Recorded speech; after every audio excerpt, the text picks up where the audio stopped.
Welcome to my YouTube channel कहानी ज़िंदगी की। मैं आप लोगों को जीवन की सीख देने वाली एक कहानी सुनाने जा रही हूँ। एक बार एक नौजवान शिष्य अपने गुरु के पास पहुँचा और बोला, गुरुजी, एक बात समझ नहीं आती। आप इतने साधारण वस्त्र क्यों पहनते हैं? इन्हें देखकर लगता ही नहीं कि आप एक ज्ञानी व्यक्ति हैं जो सैकड़ों शिष्यों को शिक्षित करने का महान कार्य करता है। गुरुजी मुस्कुराए।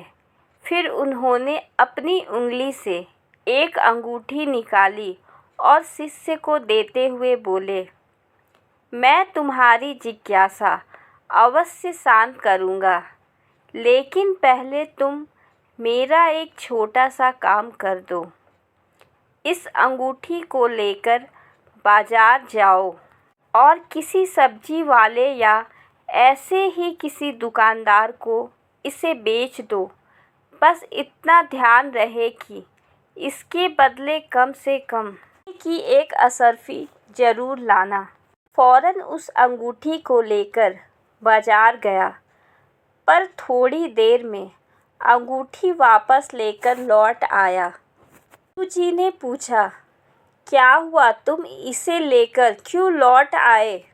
ने कहा, गुरुजी, दरअसल मैंने इसे सब्जी वाले, किराना वाले और अन्य दुकानदारों को बेचने का प्रयास किया, पर कोई भी इसके बदले सोने की एक असरफी देने को तैयार नहीं हुआ। गुरुजी बोले, अच्छा, कोई बात नहीं। अब तुम इसे लेकर किसी जोहरी के पास जाओ और इसे बेचने की कोशिश करो। शिष्य एक बार फिर अंगूठी लेकर निकल पड़ा, पर इस बार भी कुछ ही देर में वापस आ गया। गुरुजी ने पूछा, क्या हुआ? इस बार भी कोई इसके बदले एक असरफी भी देने को तैयार नहीं हुआ। शिष्य के हाव भाव कुछ अजीब लग रहे थे। वो घबराते हुए बोला, अरे रे नहीं गुरुजी, इस बार मैं जिस किसी जोहरी के पास गया, सभी ने ये कहते हुए मुझे लौटा दिया कि यहाँ के सारे जोहरी मिलकर भी इस अनमोल हीरे को नहीं खरीद सकते। इसके लिए तो लाखों असरफियाँ भी कम हैं। गुरुजी मुस्कुराए और बोले, यही तुम्हारे प्रश्न का उत्तर है। जिस प्रकार ऊपर से देखने पर इस अनमोल अंगूठी की कीमत का अंदाज़ा नहीं लगाया जा सकता, उसी प्रकार किसी व्यक्ति के वस्त्रों को देखकर उसे आंका नहीं जा सकता। व्यक्ति की विशेषता जानने के लिए उसे भीतर से देखना चाहिए। बाहरी आवरण तो कोई भी धारण कर सकता है, लेकिन आत्मा की शुद्धता और ज्ञान का भंडार तो अंदर ही छिपा होता है।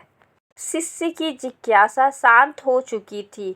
वह समझ चुका था कि बाहरी वेशभूषा से व्यक्ति की सही पहचान नहीं हो सकती।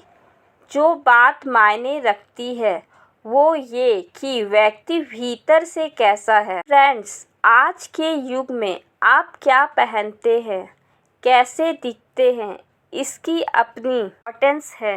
और कई जगहों पर जैसे इंटरव्यू या मीटिंग में तो इसका कुछ ज़्यादा ही महत्व है। पर यह भी सच है कि सिर्फ कपड़ों से इंसान को जज नहीं किया जा सकता। इसलिए हमें कभी भी किसी को सिर्फ इसलिए छोटा नहीं समझना चाहिए कि उसने अच्छे कपड़े नहीं पहने, या किसी को सिर्फ इसलिए बहुत बड़ा नहीं समझना चाहिए क्योंकि वो बहुत अच्छे से कपड़ा पहना है। इंसान का असली गुण तो उसके भीतर होता है और वही उसे अच्छा या बुरा बनाता है।